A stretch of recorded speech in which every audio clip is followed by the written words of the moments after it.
मंगल में मंगल करण वीतरागवी ज्ञान नमो ताहि जाते बहे अरहंतारिम करि मंगल करियो महा ग्रंथ करन को कान जाते मिले समाज सब पावे निज पद राम आत्म रूप अनुपम अद्भुत यानखि भव सिंधु तरो आत्म रूप।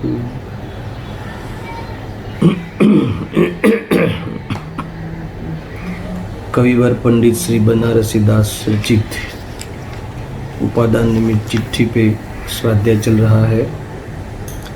इसमें द्रव्यार्थिक निमित्त उपादान का जो प्रकार है उसी पे चिट्ठी लिखी गई है। इसमें एक ही द्रव्य के दो गुण की वर्तमान पर्याय के बीच में निमित्त उपादान की क्या व्यवस्था है, अर्थात निमित्त उपादान कैसे घटित होता है, इस विषय पे चर्चा करनी है पंडित जी को। मेरे चर्चा करने से पहले दोनों जो गुण हैं, दो गुण लिए हैं ना अनंत गुण में से, चारित्र गुण और ज्ञान गुण। इसमें चारित्र को उपादान रूप और ज्ञान को निमित्त रूप है ना बताकर चौभंगी की एक रचना करेंगे और फिर निमित्त उपादान की व्यवस्था समझाएंगे। पंडित जी कहते हैं कि उससे पहले दोनों गुणों में जो स्वतंत्रता है, स्वाधीनता है, उसकी चर्चा पहले अपेक्षित है। जब दो गुण की स्वतंत्रता, स्वाधीनता सिद्ध होगी तभी उनके बीच में उपादान निमित्त का ज्ञान सच्चा होगा, नहीं तो अधीनता ही विकल्प में रहेगी, अधीनता का ही पक्ष रहेगा और जीव अपने स्वतंत्र स्वरूप का रस नहीं ले पाएगा। और इसके लिए दोनों गुणों की स्वतंत्रता सिद्ध करने के लिए दोनों की भिन्नता किस प्रकार से बताई है, इसकी चर्चा हमने कल से चालू की है। तो यहाँ लिखते हैं कि दोनों गुणों की गति न्यारी, शक्ति भी न्यारी न्यारी, जाति भी न्यारी न्यारी और सत्ता भी न्यारी न्यारी। तो इस प्रकार से चर्चा इन्होंने उठाई है। इसमें 3 स्टेप तो यहाँ चल गए हैं। इस गति, दोनों गुणों की गति में क्या लेना, दोनों गुणों में शक्ति में क्या लेना और दोनों गुणों की जाति में क्या लेना, अर्थात उस प्रकार से कैसे अंतर है उसकी चर्चा कल हो चुकी थी। कुछ नेटवर्क की तकलीफ के कारण कुछ बीच की 7-8 मिनट मिस हो गई थी, आपके पास कुछ बात नहीं पहुंची थी।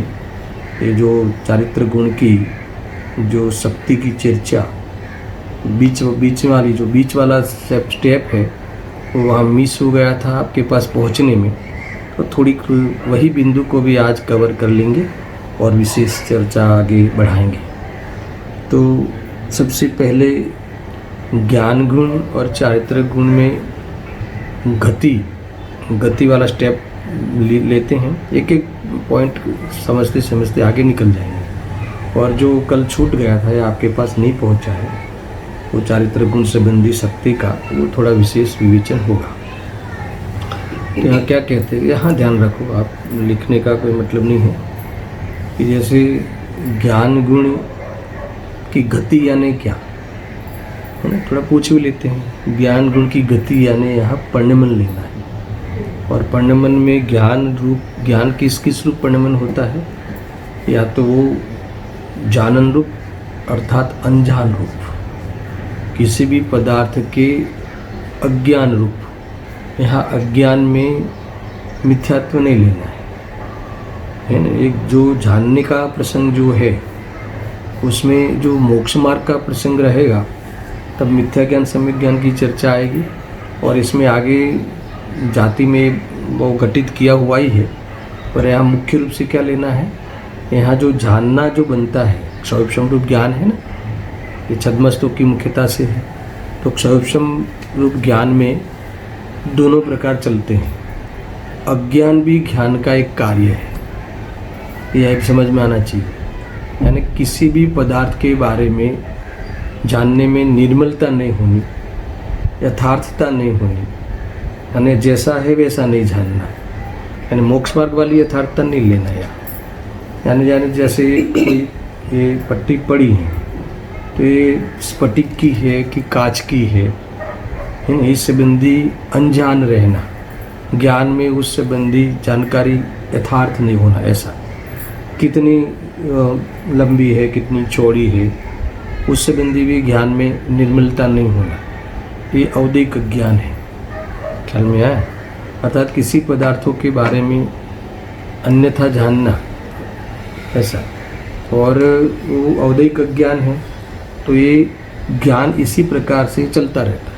देखो, आपको कई पदार्थों का ज्ञान सही भी होगा और कई पदार्थों का ज्ञान सही नहीं भी होगा।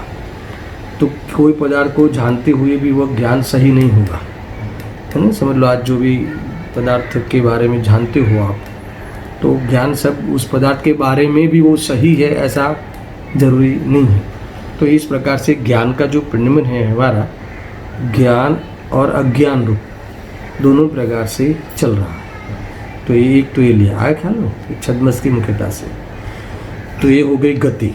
ज्ञान की गति क्या है, ज्ञान किस प्रकार से गति कर रहा है, किस प्रकार से परिणमन कर रहा है। तो या जानन रूप अर्थात तो अनजान रूप जानन रूप, ऐसा नहीं लेना, इस प्रकार से समझना। तो ये बात हुई।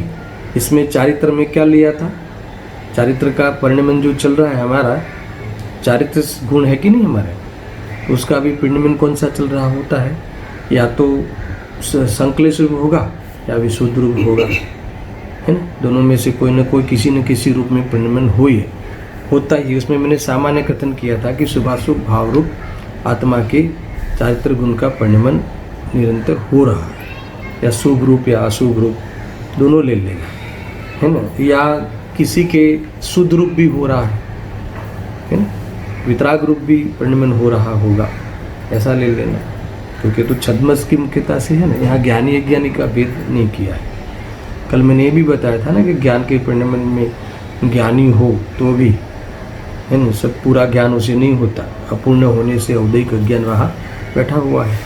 इसी प्रकार यहाँ कोई ज्ञानी हो तो उसका शुद्ध परिणमन भी हो सकता है, चारित्र में वितराग परिणमन भी हो सकता है, शुद्धोपयोग में भी चल रहा होता है, ऐसा ले लेना, है ना। ऐसा तो शुभाशुभ भाव रूप, मान लो कि अभी बुद्धिपूर्वक हमारे शुभ भाव भी चल रहे हैं, बुद्धिपूर्वक अबुद्धिपूर्वक अशुभ भाव भी चल रहे हैं ना। तो शुभाशुभ भाव रूप जीव का परिणमन हो रहा है। वो कौन से गुण का परिणमन है, वो कौन से गुण की गति है, चारित्र गुण की गति। यहाँ दो गुण को लिए है, दोनों गुणों के बीच में वह व्यवस्था बतानी है, कारण कार्य की निमित्त रूप से, उपादान रूप से, है ना। अगर वो दोनों गुणों की स्वतंत्रता बताते हुए पंडित जी ने ये गति, शक्ति, जाति और सत्ता, चार प्रकार की एंगल से दोनों गुणों की पृथकता तो नहीं, अन्यपना, दोनों अन्य है उसकी सिद्धि कही है, प्रदेश भेद नहीं है, इसीलिए पृथकता कहना इतना उचित नहीं, ऐसा समझ लेना, है ना। तो कल ये भी चर्चा विशेष हो चुकी थी। अब आज वो शक्ति वाला प्रकरण पुनः लेते हैं। अब एक शक्ति, ज्ञान गुण की शक्ति अलग है, चारित्र गुण की शक्ति अलग है, दोनों की शक्ति में अंतर है। तो ज्ञान की शक्ति क्या है, कल पूछा था मैंने, याद है, स्वपर प्रकाशक शक्ति। अब ये कौन सा ज्ञान है हमारे पास, है ना, ज्ञान अज्ञान रूप परिणमन कर रहा है। ज्ञान गुण ज्ञान और अज्ञान रूप परिणमन कर रहा है। अब वो ज्ञान भले जिस रूप परिणमन कर रहा हो, अल्प कर रहा हो, अपूर्ण कर रहा हो, अरे मिथ्या कर रहा हो किसी का, समझ लो, मगर ज्ञान जो है वो कैसा है, स्वपर प्रकाशक शक्ति वाला है। स्वयं को प्रकाशता हुआ वह पर का प्रकाशन करने रूप हर जीव का है ना ज्ञान इस रूप परिणमन कर रहा है। ये तो एक इंद्रिय से लेकर सिद्ध तक लागू होगा।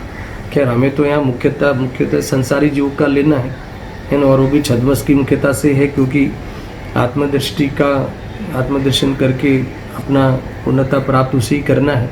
फिर भी ये शक्ति जो है ज्ञान की, वो तो किसको लागू होगी? सबको लागू होगी। स्वपर प्रकाशक शक्ति सबकी है ना। इसीलिए यहाँ कभी कभी ऐसा लगे कि मैंने कल ये भी बताया था, थोड़ा याद करा दूँ, कि कुछ भी जानता हो, यानी मान लो कि कोई गलत भी जानता हो कोई पदार्थ के बारे में, फिर भी वो ज्ञान स्वपर प्रकाशक है कि नहीं। मान लो एक घड़ी है, एक घड़ी आपने दूर से देखी और आपको लगता है कि नहीं ये कोई बर्तन है, ऐसा आप जान रहे हो। घड़ी की जगह पे आप बर्तन जान रहे हो। इस घड़ी संबंधी जो ज्ञान होना चाहिए था घड़ी का, उसके बदले में आप उसको कुछ ऐसा जान रहे हो कि कोई बर्तन पड़ा है, ठीक है। तो आप वो जान रहे हो, वो गलत जान रहे हो, पदार्थ संबंधी गलत ज्ञान है। पर वो ज्ञान भी कैसा है? स्वपर प्रकाशक है ना। वो तो इसकी ताकत है, वो शक्ति उस रूप से परिणम की है। ये चर्चा भी कल खूब हुई थी। अब एक चर्चा कल जो आपके पास नहीं पहुंची, या फिर जो अंत में हम जो स्तुति करते हैं ना सहजानंदी, उसके बाद ये अंश जुड़ गया था अपने आप, समझ में? अगर वहाँ भी था, अगर पढ़ सुन लेना आपको, फिर भी मैं आज थोड़ा सा वो पॉइंट बता देता हूँ। कौन सा था? स्थिरता और अस्थिरता शक्ति। चारित्र की शक्ति कौन सी लेनी? स्थिरता। अब अस्थिरता भी डाला है, क्योंकि वो स्थिरता जो होती है ना, वो स्थिरता के कई भेद पड़ते हैं। कम स्थिरता, ज़्यादा स्थिरता, पूर्ण स्थिरता। तो कम स्थिरता में अस्थिरता वाली बात शामिल होगी ना। कम स्थिरता है उसका अर्थ क्या? कभी कहते ना कि भी ज्ञानी ने तो चारित्रनी अस्थिरता छे, बराबर, आ तो अस्थिरता जन्य परिणाम छे। तो ये अस्थिरता जन्य परिणाम यानी चारित्र का दोष है ना। स्थिरता यानी चारित्र का की शक्ति। तो ये स्थिरता यानी चारित्र की शक्ति प्रकट होगी। अब स्थिरता में कमजोरी है ना, कमजोरी की वजह से स्थिरता हुई है, कमजोरी कारण है, यानी स्थिरता में कमजोरी है, तो उसे अस्थिरता भी कहे। तो जब जो भी जीव चल रहे हैं, या तो इसका चारित्र गुण का शक्ति में क्या होगा? या स्थिरता होगी या अस्थिरता होगी। दोनों में से कोई न कोई किसी न किसी परिणमन में होगा। तो इसलिए यहाँ कही है कि ये स्थिरता और अस्थिरता ये ली है। मैंने इसमें कई खुलासा किया था कि जो स्थिरता का अर्थ क्या है, और कषाय रहित परिणमन होना वह स्थिरता है, और कषाय से सहित परिणमन होना वो अस्थिरता है। ये बातें अपन ने कल यहाँ कही थी। देखो, अभी मैंने एक बातें छोड़ी थी कि ये जो एक बात छेड़ी थी शायद, कि ये जो स्थिरता और अस्थिरता है, तो इसमें ज्ञान गुण का रोल नहीं है। सुनना, पहले समझना, यानी एक कषाय नहीं होना वह स्थिरता है, कषाय होना वो अस्थिरता है, विचलितपना होता है ना। तो अब मान लो कि इसमें एक ऐसा हम कहते हैं ना कि भाई स्थिरता के बारे में ऐसा कहा जाता है कि ज्ञान में स्थिर होता है। चारित्र को क्या कहते हैं? उपयोग की स्थिरता। तो वो तो उपयोग तो ज्ञान की पर्याय है। मैं ऐसा बोलता हूँ आपको, देखो, शुद्धोपयोग, अर्थात तो उपयोग की स्थिरता। जब उपयोग में स्थिर होता है ना, इसका नाम चारित्र है। ऐसा भी चारित्र की व्याख्या है। ये तो ज्ञान की प्रमुखता से चारित्र की परिभाषा है, समझ में ना। ज्ञान के साथ मिला के, क्योंकि वैसे आत्मा तो एक ही है, तो ज्ञान साधन है, तो ज्ञान साधन और ज्ञान में बात समझ में आती है, ज्ञान में वह बात जानने में भी आती है, और इसीलिए ज्ञान को मिला के कथन कहा है। बाकी ज्ञान से कोई स्थिरता का संबंध नहीं है, समझना। स्थिरता का अर्थ ये है कि देखो, स्वरूप को कल कहा था ना, स्वरूप समझ में आया तो, और समझ के भी स्वरूप की स्थिरता हुई। तो स्वरूप को समझा इसलिए स्वरूप की स्थिरता हुई, ऐसा नहीं। पर जीव जब स्वरूप की स्थिरता होगी तब स्वरूप समझेगा जरूर, समझ में आया ना। स्वरूप को समझने पूर्वक ही स्वरूप की स्थिरता होगी, मगर स्वरूप समझे और स्वरूप स्थिरता हो ही जाएगी ऐसा नियम नहीं बनता। दोनों अलग अलग चीज़ है। स्वरूप को समझना, स्वरूप समझ में आ जाना वो ज्ञान है, और समझ में आ जाने पर भी अगर कषाय नहीं मिटती है ना, तो वो स्थिरता नहीं होगी। कषाय मिटने का नाम स्थिरता है, यहाँ कहा है। देखो, जैसे मैंने एक 34वीं गाथा का उदाहरण दिया था आपको, कि उसमें ऐसा लिखा है कि ज्ञान प्रत्याख्यान है, समझ में आया ना। तो इसमें कितने गुणों की बात है? तो इसमें 2 गुण की बात है, एक ज्ञान गुण की और एक चारित्र गुण की। प्रत्याख्यान वो चारित्र गुण की उनका परिणमन है ना। उसमें श्रद्धा में भी मिथ्यात्व का अभाव रूप होना, मिथ्यात्व का त्याग होना वो श्रद्धा का प्रत्याख्यान है, और राग का त्याग होना वो चारित्र में प्रत्याख्यान है, ऐसा ले लेना। मगर अभी हमारा उदाहरण में यहाँ चारित्र चल रहा है ना, तो ज्ञान तो क्या है? वो ज्ञान तो जानन रूप जो है वो तो ज्ञान तो ज्ञान ही है। और ज्ञान को प्रत्याख्यान क्यों कहा? तो क्योंकि ये दोनों के बीच में निमित्त नैमित्तिक संबंध है, समझ में आ रहा है। ज्ञान कारण है और स्थिरता कार्य है। तो कौन सा कारण है? निमित्त कारण। और जो स्थिरता हुई वो चारित्र को मुख्य करे तो उसका उपादान है। मान लो कि मुझे स्थिरता हुई, तो जैसे मैंने भेद ज्ञान किया है ना, वहाँ ज्ञान में कौन सा ज्ञान लेना है? दर्शन ज्ञान, यानी जानकारी वाला ज्ञान नहीं, भेद ज्ञान। जैसे भेद ज्ञान हुआ, जैसे स्वपर का भेद विज्ञान हुआ, जैसे स्व क्या है पर क्या है ऐसा जानने में आ गया, और साथ में स्व यही मैं हूँ ऐसा मानना भी हो गया, तो पर की मान्यता का त्याग हो गया, पर मैं हूँ ऐसी मान्यता का त्याग हो गया। तो ये श्रद्धा संबंधी प्रत्याख्यान है, समझ में आया ना। अब ये तो चारित्र में मोह का त्याग हुआ, और यहाँ चारित्र में राग का त्याग होना। तो जब ये ख्याल में आ जाने पर उस पदार्थ के प्रति विकल्प ही नहीं होना, शरीर के प्रति जब शरीर भिन्न है ऐसा जाना, ऐसा माना, ऐसा समझ लो, दोनों ले लो। अब क्या हुआ? शरीर की आसक्ति नहीं रही। तो शरीर की आसक्ति नहीं रही तो वो तो चारित्र में वो राग आसक्ति का त्याग हो गया। तो जानने से हुआ कि वास्तव में चारित्र का ही पुरुषार्थ था, तो चारित्र का ही पुरुषार्थ था।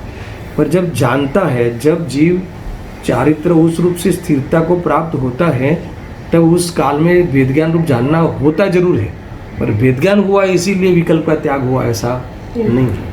पर त्याग होगा तब उस ज्ञान को प्रत्याख्यान का आरोप आएगा। इस प्रकार से ज्ञान का प्रत्याख्यान ऐसा कथन मिलता है। ये समझ में आना। देखो, ये आपको ऐसा लगेगा कि वो कषाय के अभाव का भी पुरुषार्थ क्या है? अरे कषाय नहीं रहना ही पुरुषार्थ है। जानने में तो वेद ज्ञान हुआ, वो जानने का पुरुषार्थ है, और उस समय तुम्हारा कषाय निकल गई, कषाय रूप तुम हुए ही नहीं, ये तुम्हारी ताकत है। कषाय रूप नहीं होना ये तुम्हारे चारित्र की ताकत है, ये तुम्हारी स्थिरता की शक्ति प्रकट की है, समझ में आया। और यथार्थ जाना, वेद ज्ञान रूप जाना, परिणमन रूप वेद ज्ञान हुआ, उसका नाम क्या है?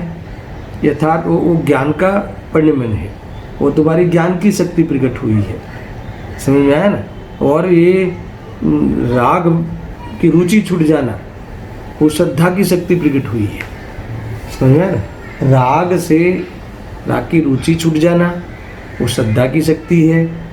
राग का आत्मा से जुदा जानना, उसमें ज्ञान का ही स्वसंवेदन होना हो ज्ञान की शक्ति है। और राग नहीं रहना है ना, अनंतानुबंधी राग नहीं रहना, उतना तो अभावी हो जाता है ना जब राग की रुचि छूटने के साथ साथ। तो वो क्या हो गया है ना, वो चारित्र की शक्ति तो इतना स्थिर हो गया, आंशिक स्थिरता प्रकट हो गई। कुल मिला के मुझे बताना है, और अस्थिरता जितनी भी कषाय उनको बाकी है इतनी उनको अस्थिरता है। समझ में आ गया ना प्रश्न? इतना अभी इनकी 3 चौकड़ी बाकी है सम्यक दृष्टि की, तो इतनी स्थिरता है, और 1 चौकड़ी का अभाव हो गया, इतनी स्थिरता है। कषाय जितनी गई इतनी स्थिरता है, कषाय जितनी बाकी है इतनी अस्थिरता है। तो यह चारित्रिक गुण के अंदर यहाँ स्थिरता और अस्थिरता की शक्ति वो चारित्र गुण की है, और स्वपर प्रकाशक शक्ति किसकी है? ज्ञान की है। देखो ऐसा है कि ये जो जीव ज्ञानी बनता है ना, ज्ञानी अर्थात तो प्रतिबुद्ध होता है, अप्रतिबुद्ध जीव प्रतिबुद्ध होता है तो इसमें आधार स्वपर प्रकाशक स्वभाव का लिया जाता है, और स्वपर प्रकाशक स्वभाव का आधार लिया जाता है उस 19वीं गाथा में जो अप्रतिबुद्ध जीव है। तो टीका में आचार्य देव ने प्रतिबुद्ध कैसे होता है तो वहाँ स्वपर प्रकाशक स्वभाव का आधार लिया और दर्पण का उदाहरण लिया है ना, वो अग्नि और दर्पण का उदाहरण लिया। तो जैसे ये शरीर जानने में आता है आत्मा में तो शरीर उस रूप नहीं हो जाता है ना, ये आधार दिया, ये भेद ज्ञान का बल दिया और फिर वो शरीर से देह बुद्धि छूट गई। जब वो मेरा होता ही नहीं, जानने पर भी मेरा होता ही नहीं, वो जानने में आने वाला जो शरीर जानने में आ रहा है फिर भी वहाँ ज्ञान ही है, शरीर नहीं आया, ऐसा ज्ञान का आधार लिया और फिर श्रद्धा को कैसा किया, सम्यक हो गई, समझ में आया। और फिर श्रद्धा सम्यक होने पर फिर आगे क्या हुआ है कि उस देह के प्रति आसक्ति नहीं रही। तो देखो इसमें आसक्ति नहीं रही, वो चारित्र का प्रकरण है, स्थिरता आ गई। ऐसी आसक्ति नहीं रही, कैसा, एकत्व बुद्धि वाली आसक्ति नहीं रही, समझ में आया ना। तो ये ऐसा समझ लो कि वो चारित्र की स्थिरता है। इसमें निमित्त कौन बना, सम्यक श्रद्धान, और सम्यक श्रद्धान में निमित्त कौन बना तो वो स्वपर प्रकाशक रूप ज्ञान, वेद ज्ञान। देखो विचार रूप वेद ज्ञान कह रहा हूँ मैं, अभ्यास रूप वेद ज्ञान, वो निमित्त बना। और जब तब श्रद्धा सम्यक हुई तो वो निमित्त और श्रद्धा कौन क्या हुआ, श्रद्धा उपादान, वो अपना उपादान। और फिर जब श्रद्धा और सम्यक ज्ञान में लोगे तो तब ज्ञान भी सम्यक हो गया। तो श्रद्धा सम्यक हुई वो कारण और ज्ञान सम्यक हो गया वो कार्य। अब ये श्रद्धा सम्यक हो गई और ज्ञान भी सम्यक हुआ तो उसके कारण है ना, जो मिथ्यात्व सहित होने वाला जो राग था वो निकल गया, तो वो कारण हो गया। और ये चारित्र की स्थिरता वो कार्य हो गई, तो वो निमित्त कारण हो गया और ये चारित्र में स्थिरता हुई वो अपना उपादान रूप कार्य हुआ। ऐसा आगे लेना है, मुझे तो शक्ति समझाना था, इसमें मैंने ये उदाहरण लिया। तो ये चारित्र की शक्ति क्या है, कुल मिला के यहाँ ज्ञान की शक्ति अलग है, चारित्र की शक्ति अलग है। तो भेद ज्ञान करना, स्वपर प्रकाशक बना रहना, स्वपर प्रकाशक की ओर से ही तो वेद ज्ञान होता है। स्वपर प्रकाशक शक्ति है और वह शक्ति की व्यक्ति वेद ज्ञान रूप से होती है, समझ में आया ना। इसीलिए ही पर को प्रकाशता हुआ भी स्व को प्रकाशता हुआ पर को प्रकाशता है और पर रूप नहीं होता। ये बहुत लिया था हमने, क्या कहा, स्व को प्रकाशता हुआ पर को प्रकाशता है फिर भी पर रूप नहीं होता। ये किसकी बात है, ज्ञानी की अज्ञानी की, दर्शन सबकी बात है। मगर ऐसा जो अनुभव करे, ऐसा माने और जाने, सुनना, तो वह जीव स्थिरता को प्राप्त होता है, विचलित नहीं होता कभी। देह के वियोग के काल में, देह में रोग आने के काल में, समझ में आया कि नहीं। तो ये विचलित नहीं होता, ये स्थिर रहता है। वो अपना चारित्र का अपना पुरुषार्थ है, उस संबंधी जो एकत्व बुद्धिपूर्वक का राग ही निकल गया। अब आगे सुनो, इसके बाद और क्या हुआ कि निराकुल हो गया। अब निराकुल हो गया उस सुख गुण की परिहार। ये सब कल मैंने लिया था, आज मैं पुनः इसलिए लेना पड़ा कि अंश आपको शायद आपके पास नहीं पहुंचा, ऐसा मुझे ख्याल में आया। इस प्रकार से ये दोनों गुणों की शक्ति भिन्न भिन्न है। ज्ञान की शक्ति स्थिरता नहीं है, भले स्थिरता के लिए ज्ञान का आधार लिया जाए, स्थिरता के लिए ज्ञान को कथन में भी उपयोग में लिया जाए, है ना। ज्ञान जहाँ लीन वहाँ है ना चारित्र, ऐसा कहा जाता है ना। ज्ञान की स्थिरता को, उपयोग की स्थिरता को चारित्र कहते हैं। वो ज्ञान को मिला के कारण पे उपचार करके ऐसा कार्य कहने में आता है।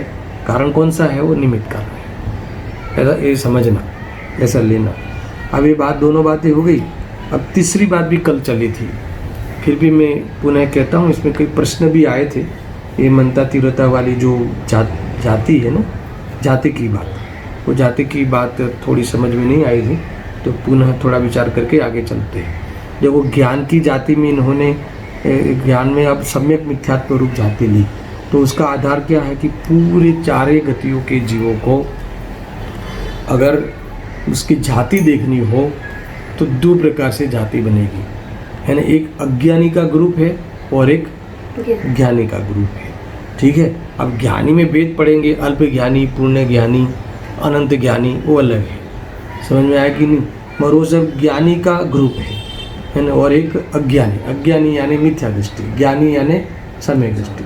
सम्यक दर्शन के बाद फिर जितने भी जीव हैं वो सब ज्ञानी ग्रुप में, अज्ञानी जाति में कौन कौन लेके, वो ज्ञानी की जाति है और वो अज्ञान रूप अज्ञानी जाति है। ऐसी दो जाति के जीव लेने हैं। तो ये इस प्रकार से इन्होंने जाति का, ज्ञान में जाति इस प्रकार से पड़ती है। और देखो कभी चारित्र की ओर से कभी भेद नहीं किए जाते, समझ में आया ना। मान लो कि चारित्र में भी मिथ्यापना हो सुनना, तो उसे अज्ञानी ही कहा जाएगा, समझ में आया ना।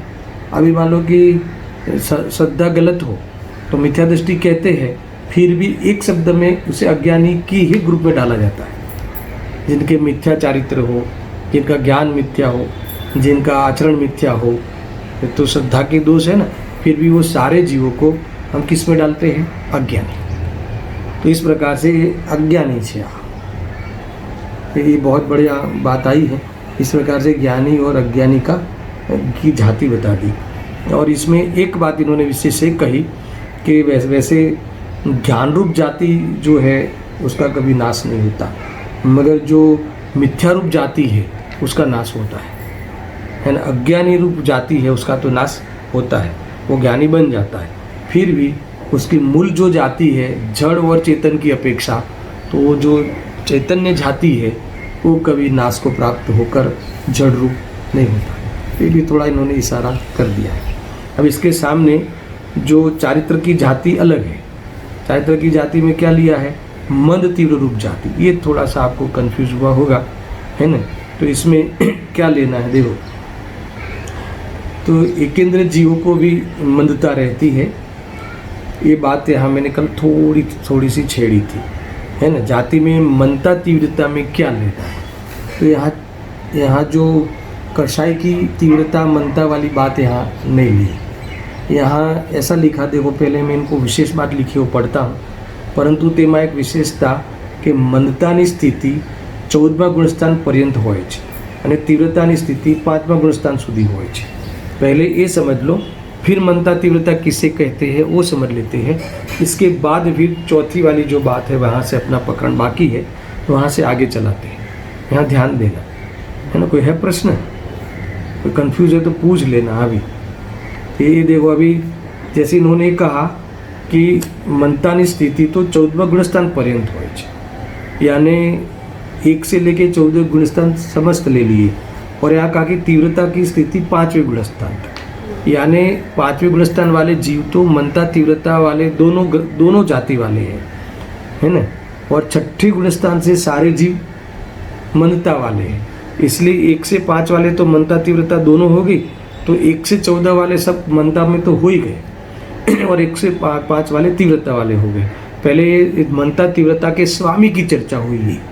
मंदता के स्वामी कौन है? ये मंदता वाली जाति के स्वामी कौन है? तो सारे जीव 14 गुणस्थान वाले, शिव भगवान को छोड़ के, ठीक है। और तीव्रता वाले कौन है? तो कि 1 से 5 तक के ही जीव तीव्रता जाति वाले हैं, और 6ठे से फिर तीव्रता वाली जाति इनको लागू नहीं होती। तो ये मंदता तीव्रता जाति जो कही, तो मंदता तीव्रता है क्या चीज़ है, वो हमें समझ में आनी चाहिए। तो देखो, ये द्रव्य के सारे गुण सब जब तक शुद्ध नहीं होते, है ना, तब तक उसको मंदता कही जाएगी। यहाँ दोष की ओर से मंदता तीव्रता का अर्थ है। यहाँ कोई शुद्धता प्रकट हो गई हो और आंशिक प्रकट हुई, पूर्ण प्रकट हुई, उसके ओर से ये भेद नहीं कहेंगे, है ना। दोष है चारित्र में, जब तक चारित्र की पूर्णता नहीं होती तब तक मंदता कहलाएगी। तो आप दूसरा प्रश्न आपको होगा कि चारित्र तो पहले प्रकट होना चाहिए ना, चारित्र का गुण प्रकट होना चाहिए ना। तो 5वें से आप ये ले लो तो बराबर है, चौथे से ले लो तो बराबर है, मगर 1 से 3 गुणस्थान वाले जीवों को तो चारित्र गुण प्रकट ही नहीं हुआ है, तो इनको मंदता में क्या लेना। तो इसमें मंदता में अपन ने पहले भी लिया था कि गर्भित शुद्धता, इनका जो ये चारित्र गुण का जो परिणमन है ना, वो इतना तीव्र नहीं हो सकता। कितना भी तीव्र परिणमन, कैसा भी खोटा भाव आ गया हो, फिर भी इतना तीव्र नहीं हो सकता कि जिससे स्वभाव ढक जाए। आया था ना अनुजीवी गुणों के आधार से। इसलिए वहाँ मंदता में ये लेना है गर्भित शुद्धता वाला। अब चौथे से तो प्रकट हो गई है, तो फिर आपका प्रश्न ये बनेगा कि चौथे से प्रकट हुआ है तो चलो चौथे वाले को जब भी सम्यक दर्शन हुआ तो चारित्र भी सम्यक हुआ और आंशिक चारित्र भी प्रकट हो गया है, तो वहाँ तुम मंद कहो। मगर 12वें वाले को तो चारित्र की पूर्णता है और अरिहंत भगवान को तो चारित्र में स्थिरता में अनंतता है। समझ में आया कि नहीं? तो फिर आप आगे के गुण स्थानों में मंदता की सिद्धि कैसे की? तो यहाँ गुरुदेव जी भी कहते हैं कि ये तीव्रता तथा मंदता दोष की अपेक्षा है। यहाँ शुद्धता की अपेक्षा ये तीव्रता मंदता न समझना, शुद्धता की अपेक्षा नहीं। फिर इनको आंशिक शुद्धता है, फिर इनको आगे शुद्धता बढ़ी और फिर पूर्ण हो गई इसीलिए वहाँ शुद्धता, ऐसा नहीं। यहाँ तो कहते हैं देखो कि 5वां गुणस्थान शुद्धि, यहाँ एक ऐसा लिखा है कि जब तक चारित्रक गुण की पूर्णता नहीं हुई, तो चारित्रक गुण की पूर्णता भाव रूप से तो कहाँ तक होगी दर्शन? 12वें गुणस्थान में भाव चारित्र पूर्ण हो गया, मोह राग द्वेष चला गया, तो उस प्रकार से की तो स्थिरता होगी।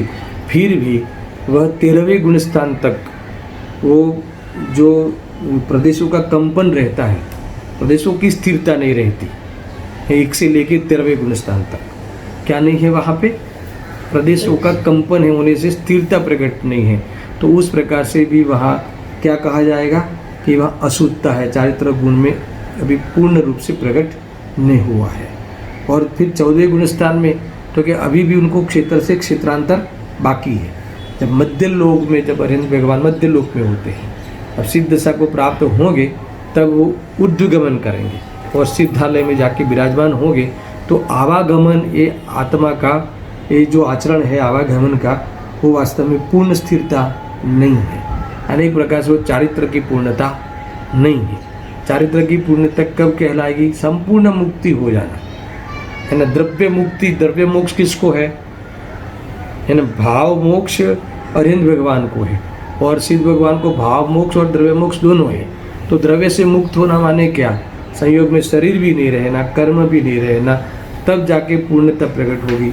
और भी जो अनुजीवी गुण, प्रतिजीवी गुण में और भी अशुद्धताएं है, तो वो सब भी इनको मान लो कि इस प्रकार से भी पूर्णता नहीं हुई है। तो ये अपेक्षा से इन्होंने, गुरुदेव जी ने लिखा भी है, तो इस अपेक्षा से इनकी जो जाति है वो 114वें गुणस्थान तक भी मंद कहलाएगी। अब 1 से 5 गुणस्थान वाले की तीव्रता क्यों कहते हो? तीव्र जाति के जीव क्यों कहते हो? चारित्र में तीव्रता क्यों कहते हो? क्योंकि 1 से 5 गुणस्थान तक पाप का अभाव नहीं होता, यानी पाप हो तब तक तीव्रता चारित्र की तीव्रता कही जाएगी। समझ में आया ना? अब ये देखो, चौथे गुणस्थान में तो पाप पुण्य में सुख बुद्धि निकल गई है पर पाप नहीं मिटे, समझना। नीति न्याय पूर्वक पाप रहते हैं इनके। और 5वें गुणस्थान में स्थूल पाप निकल गए हैं। चौथे में तो दर्शन स्थूल पाप भी नहीं निकले। चौथे गुणस्थान वाले जीवों के निमित्त से सटकाय के जीवों की हिंसा भी संभव है, यानी छूट है ऐसा नहीं, करता है ऐसा नहीं, मगर उससे बचता नहीं। क्योंकि जो राजपाट चलाता हो और सम्यक दृष्टि हो तो युद्ध तो करेगा ही, उस राजपाट के अनुकूल परिणाम है, वो आए बिना नहीं रहता। तो संगनी पंचेंद्रिय जीव तक की हत्या हो जाती है, हिंसा हो जाती है उसके निमित्त से। हिंसा समझना, हत्या तो नहीं लेना, हिंसा हो जाती है। होती कि नहीं होती? अपने राजपाट की, अपने जो राज्य की महिलाओं की इज्जत बचाने के लिए, है ना, सुरक्षा के लिए कई प्रकार से वो लड़ाई करता है। तो उस समय संगनी पंचेंद्रिय जीवों की भी हिंसा उसके निमित्त से होती है। तो स्थूल हिंसा वहाँ छुपती नहीं है। तो और नीचे में तो स्थूल हिंसा छूट जाती है, आगे 5वें में स्थूल हिंसा छूट जाती है, वह सूक्ष्म हिंसा से नहीं बचते 5वें गुणस्थान तक। ये बहुत कुछ बातें हैं, यानी वहाँ स्वरूप से पतित कराने वाला पाप परिणाम का सर्वथा अभाव नहीं हुआ है। इसीलिए वहाँ वो चारित्र गुण की तीव्रता भी कही जाएगी और गर्भित शुद्धता वाले होते हैं तीनों गुणस्थान, इसलिए मनता भी कही जाएगी। चौथे में तो आंशिक शुद्धि प्रकट हो गई है, फिर भी चारित्र गुण की पूर्णता 14वें गुणस्थान तक मानी नहीं गई है। मोक्ष मार्ग ही कहा है, सिद्ध अवस्था में ही खरे कर देखा जाए तो चारित्र की पूर्णता द्रव्य संग्रह में भी कही। समझ में आया कि नहीं? तो ये सारी बातें आप चारित्र की ओर से मंद तीव्र रूप जाति कही, मगर ज्ञान के ओर से भेद नहीं कहा। ज्ञान के ओर से तो बस दो ही प्रकार के जाति बता दी, अज्ञानी अज्ञानी की। तो बाकी इसमें वो बातें नहीं लिखी हुई, केवल ज्ञान आदि की चर्चा ही नहीं की। यहाँ तो चारित्र में मनता तीव्रता रूप जाति लेनी है और ज्ञान में सम्यक मिथ्यात्व रूप ज्ञानी अज्ञानी रूप जाति लेनी है। तो इस प्रकार से लेना। देखो ये चारित्र में भी मान लो कि मिथ्या चारित्र हो तो कि मिथ्या चारित्र का यहाँ रोल नहीं लिया। वो मिथ्या चारित्र हो तो अज्ञानी के खाते में जाएगा। यहाँ तो मिथ्या चारित्र वाला जीव भी मनता तीव्रता दोनों होती है। कितना भी मिथ्यात्व हो, 70 कोड़ा कोड़ी सागर का बंद करता हो, फिर भी उस जीव में भी इतनी ताकत नहीं है 7वीं नरक का बंद करता हो, ऐसा परिणाम हो आचरण में चारित्र में, तो भी चारित्र का इतनी तीव्रता होने पर भी इतनी तीव्रता नहीं हो सकती कि स्वभाव ढक जाए। समझ में आया कि नहीं? तो इस प्रकार से ऐसा कोई कर्म आवरण में लाने में कारण बने कि पूरा स्वभाव ढक जावे, ऐसा कभी नहीं होता। इसीलिए उतनी मंदता पकड़नी जरूर है। समझ में आया ना? इस प्रकार से यहाँ कही है। अब जो चौथा प्रकार है वो थोड़ा समझने लायक है। अब चौथा प्रकार भिन्नता के लिए सत्ता। तो गति, शक्ति, जाति और सत्ता, 4 चीज़ें ली ना। तो अब सत्ता की ओर से भी भिन्नता, और सत्ता में शब्द कॉमन डाले हैं। द्रव्य प्रमाण सत्ता, ज्ञान गुण की भी द्रव्य प्रमाण सत्ता और चारित्र गुण की भी द्रव्य प्रमाण सत्ता। तो ये देखो, इसमें आपको थोड़ा इशारा कर दूं कि दोनों गुण के बीच में भिन्नता बतानी है, अर्थात तो असहाय है। यानी ये सत्ता के लिए भी एक गुण की सहाय दूसरे गुण को लेनी पड़ती नहीं है। सुनना बराबर से, क्या लॉजिक है? क्यों? क्योंकि ज्ञान गुण भी अपने द्रव्य प्रमाण है और चारित्र गुण भी अपने द्रव्य प्रमाण है ना। एक गुण की जो परिभाषा क्या है, याद है किसी को? तत्व सूत्र में द्रव्य आश्रय गुणा निर्गुणा गुणा। क्या कहा? द्रव्य आश्रय गुणा निर्गुणा गुणा। यानी गुण द्रव्य के आश्रय है, गुण गुण के आश्रय नहीं है।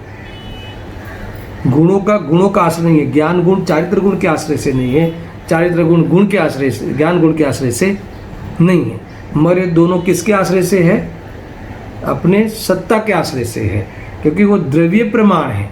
द्रव्य प्रमाण सत्ता है। एक कहा, जो गुरुदेव सिंह ने भी लिखा है यहाँ, જ્ઞાનની સત્તા આત્મદ્રવ્ય પ્રમાણ છે અને ચારિત્રની પણ સત્તા આત્મદ્રવ્ય પ્રમાણ છે. એક જ દ્રવ્યના એ બંને ગુણ છે, તેથી બંનેની સત્તા દ્રવ્ય પ્રમાણ છે. પણ દ્રવ્ય અપેક્ષાએ બંનેની સત્તા એક છે. દ્રવ્ય अपेक्षा एक तो सत्ता भिन्न है ही नहीं, प्रदेश भेद है ही नहीं, मगर फिर भिन्नता बतानी नहीं यहाँ तो भिन्नता क्या है? પણ ગુણ અપેક્ષાએ બંનેની સત્તા ભિન્ન ભિન્ન છે. પ્રદેશો કાંઈ બંનેના જુદા નથી, પણ ભાવ અપેક્ષા એ भिन्नता છે.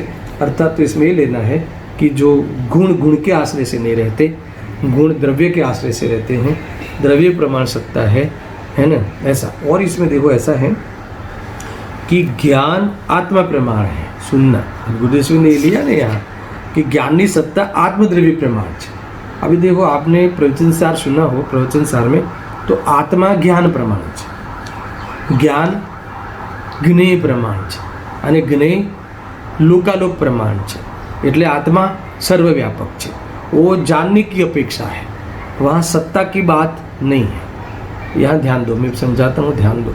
वो जो परिभाषा है, वो जो विश्लेषण है, वह सत्ता के ओर से नहीं है, वो जानना है. आत्मा जानने की परिभाषा है, जानने की ओर से विश्लेषण है कि आत्मा कैसा है, कि पूरा आत्मा ज्ञान प्रमाण है, यानी ज्ञान से बना हुआ है.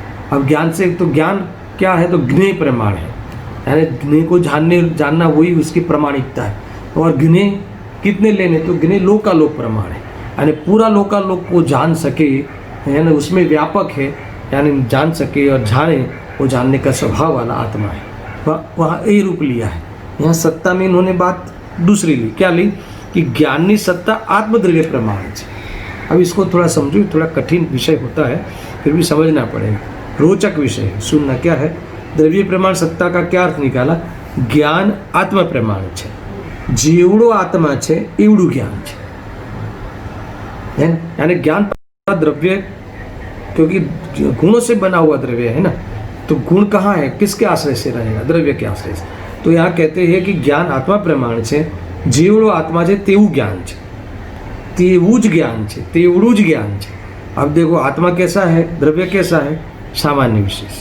तो ज्ञान कैसा है, सामान्य विशेष.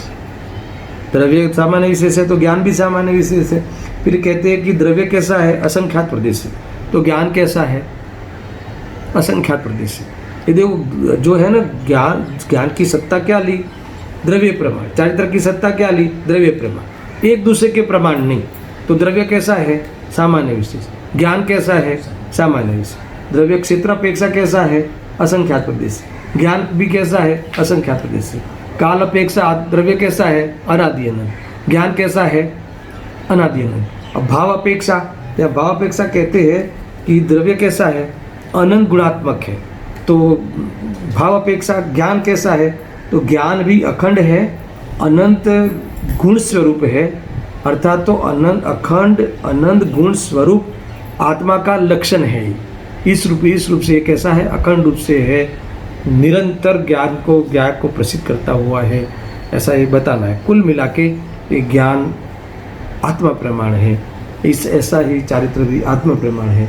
निरंतर है ना, द्रव्य को अपने आप में, अपने उस द्रव्य को स्थायित्व रूप से है ना, स्थिरता रूप से रहा हुआ चारित्र गुण है. ऐसा चारित्र गुण में स्वयं में अपने आप अपनी स्थिरता है, अखंड रूप से स्थिरता है कि द्रव्य में बना रहे.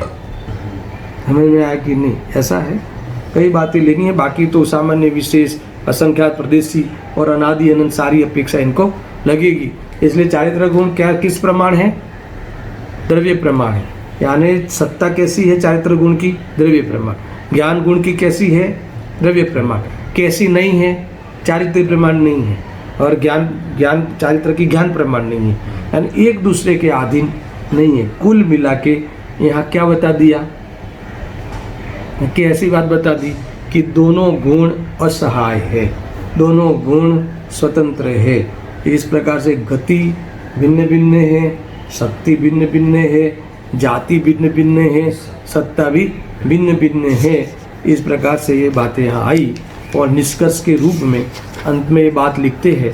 इसलिए इसकी व्यवस्था कैसी है, ये दोनों गुणों की व्यवस्था कैसी है असहाय. और इसमें एक पंक्ति लिखी है कि ज्ञान चारित्र ने आधीन નથી અને ચારિત્ર જ્ઞાનને આધીન નથી. બંને કેવા છે, असहाय रूप છે.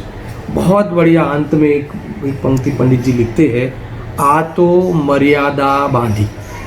सुनना, अभी इस कथन में ताकत है. क्या किया है, आ तो मर्यादा बांधी. अब दोनों के बीच में हम निमित्त उपादान की जो व्यवस्था है वो कहेंगे, पर निमित्त उपादान को समझने से पहले ये दो गुणों के बीच में आ तो मर्यादा बांधी. यानी जब भी दो पदार्थों के बीच में या दो गुणों के बीच में है ना, चाहे पर्यार्थिक निमित्त उपादान हो, चाहे द्रव्यार्थिक निमित्त उपादान हो. द्रव्यार्थिक निमित्त उपादान किस किस के बीच में है, एक ही द्रव्य के दो गुणों के बीच में अथवा उनकी पर्याय के बीच में. ठीक है, गुण के बीच में बोलूँ तब पर्याय के बीच में ही लेना. और पर्यार्थिक निमित्त उपादान किसके बीच में है, दो द्रव्यों के बीच में. खरेखर दो द्रव्यों के बीच में निमित्त उपादान नहीं होता, कार्य होवे तब निमित्त उपादान की बात आती है. इसीलिए कहीं भी ऐसा कह देवे कि वो तो दो द्रव्य के बीच में है, तो आप दो द्रव्य की वर्तमान पर्याय के बीच में लेना. क्योंकि कारण कार्य, जब कार्य होता है तब कारण की बात आएगी, उससे पहले कारण की बात कहाँ आएगी. तो वो दो पदार्थों के बीच में ही पर्याय के बीच में कारण कार्य, वो भी वर्तमान पर्याय के बीच में. वो कौन सा निमित्त उपादान दर्शन, पर्यार्थिक वाला. यहाँ कौन सा चल रहा है, द्रव्यार्थिक वाला. और दोनों में कॉमन फैक्टर क्या है, दोनों में है ना परस्पर पदार्थ भी असहाय है और यहाँ दोनों गुण असहाय है. ऐसी सबसे पहले मर्यादा बांधना. इसके बाद आपको फिर जो कहना हो, ज्ञान के कारण चारित्र हुआ, ऐसा व्यवहार से मानना हो, ऐसा कहना हो, तो भी इसमें हमें कोई ऐतराज़ नहीं है. इसमें आपको कभी अज्ञान नहीं होगा, इसमें कभी आपको आधीनता नहीं हो जाएगी, इसमें आपको दृष्टि का दोष नहीं होगा, इसमें निमित्ताधीन दृष्टि नहीं होगी. मगर ये असहाय है और दोनों के बीच में मर्यादा है, ये मर्यादा नहीं बांधी है ना, तो जरूर वो निमित्त नैमित्तिक जो कार्य है उसका ज्ञान जूठा होगा और उसकी अपेक्षा भी रखोगे और उस पर आदेश भी दोगे, अर्थात तो उसमें तुम्हें ये मेरा काम इसने को करना चाहिए और हमें उसका काम करना चाहिए, निमित्त तरीके भी करना चाहिए, ऐसा मान कर भी तुम कर्तृत्व बुद्धि को ही पोषण करोगे, कर्तृत्व का ही अज्ञान करोगे, है ना। ये बात यहाँ आएगी। और एक ही द्रव्य में भी अगर इन दो गुणों की जो बीच में मर्यादा नहीं रखोगे, है ना, तो ज्ञान को ही तो उस चारित्र का कारण मान लोगे। समझ में आया ना, अर्थात तो ज्ञान में ही संतुष्ट हो जाओगे, चारित्र का भ्रम हो जाएगा और ज्ञान हुआ तो भी चारित्र क्यों नहीं हुआ कह के भी तुम दुखी हो जाओगे। ऐसे कई प्रकार से भूल होगी। देखो ये दोनों गुरुदेव अरे पंडित जी ने ये बातें कही न, आतो मर्यादा बांधी। देखो जब भी देखो मैं आपको एक सादा उदाहरण देता हूँ दर्शक, फिर मैं समाप्त करता हूँ। और इसके पीछे गुरुदेव सिंह ने इस बात को लेके 6 पेज पर संकलन का होगा शायद प्रवचन, 6 पेज इसके पीछे भरे पड़े हैं। इसके बाद निमित्त उपादान की व्यवस्था पे चर्चा उन्होंने की है, इसलिए हम इसका बहुत विस्तार से चर्चा करेंगे। इसका हेडिंग भी दिया है, उपादान निमित्तनी स्वाधीनता विस्तृत विवेचन। अभी भी इसकी स्वाधीनता के बारे में उनको और बहुत कुछ कहना है। ये सैद्धांतिक तो पढ़ लिया, पर ये जो मर्यादा वाला शब्द आया ना, इसमें तो मर्यादा बांधी। ये लौकिक बात आपको कर रहा था कि जैसे अपने जो बच्चे होते हैं कि जो बिल्डिंग के या अपने कॉलेज के मित्रों के साथ, जो लड़कियों के साथ, महिलाओं के साथ, अब महिला क्या लड़की होती है, फ्रेंड्स होती है ना आपकी, जो क्या बोलते हैं, बच्चियाँ भी होती है और बच्चे भी होते हैं, सब साथ में घूमते हैं फिरते हैं। लड़के लड़कियाँ ले लो ना कि वे अपने लड़के और अन्य की लड़की या अपनी लड़की या अन्य के लड़के साथ में घूमते हैं फिरते हैं, तो उनको माँ बाप बहुत चिंतित होते हैं। समझ में आया ना, चिंतित होते हैं तो फिर पूछते हैं सबसे पहले, भाई तुम साथ में घूमते हो तो क्या बात है। तो जो बेटा या बेटी पहले अपने को क्या कह देती है कि पापा हमारे बीच में क्या है, हम तो भाई बहन हैं, या ये बात है, ये सब है इसमें, है ना, हमें तो भाई बहन मानिए छी। શું વાત છે, તમે ભાઈ બહેન માનો છો તો વાંધો नहीं, पहले मर्यादा बांधती। अब घूमने का भी कोई प्रॉब्लम नहीं है। ऊपर से बोलेगा तुम बाहर जाते हो तो बाजू वाले बहन को ले जा, साथ में घूमो, साथ में जाओ। अब कोई चिंता नहीं, क्योंकि पहले मर्यादा बांधती। समझ में मैं क्या कह रहा हूँ, एक मनोविज्ञान है कि नहीं। जब भी अपने लड़की या बिल्डिंग की साथ में घूमती है तो यही तो बात आती ना सबसे पहले भी कि तुम घूमते हो तो क्या ध्यान रखना है करना। तो तुरंत बच्चे आपको प्रमाण देते हैं कि नहीं मम्मा हम लोग तो भाई बहन ही है, आप कोई अन्यथा मत समझो, और दोनों से कहलाते हैं बुलवाते हैं, हाँ हम तो भाई बहन। और फिर बाद में क्या होता है दर्शन, अब तो कोई चिंता नहीं, अब तो तुम जाओ साथ में घूमो फिरो। इसका अर्थ क्या कि पहले तुम मर्यादा बांध दो कि ये दोनों भिन्न है। अब कोई बात नहीं, साथ में रहे तो भी बांधा नहीं, कदाचित तुम ऐसा मानो कि शरीर मेरा है, व्यवहार से ऐसा मानो और कहो, और जब तक राग है तो वहाँ उसकी दवाई भी ले लो, तो भी आपको ये रोग मुझे नहीं हुआ है, रोग मेरे में नहीं है, ऐसी आपने जो मर्यादा बांध दी है, इसके कारण आपको कभी, है ना, उस निमित्ताधीन दृष्टि का जो दोष है वो नहीं होने से तुम दुखी नहीं होंगे, पक्का है। कल इस लिटी को लेके, इस पंक्ति को लेके इन्होंने इतना विस्तार किया है गुरुदेव श्री ने। तो इसमें से कुछ अंश हम पढ़ेंगे, सारे पेज तो नहीं पढ़ पाएंगे पर कुछ अंश हम जरूर पढ़ेंगे। और इसका एक आप देख लेना, चैप्टर का ये हेडिंग दिया है, पेज नंबर 167 होगा आप में, मेरे में तो 160 है, शायद आप में 167 ना, कोई बात नहीं 167 है, मैंने यहाँ मार्किंग किया हुआ है, ठीक है ना। तो आप हेडिंग क्या है, उपादान निमित्तनी स्वाधीनतानु विस्तृत विवेचन।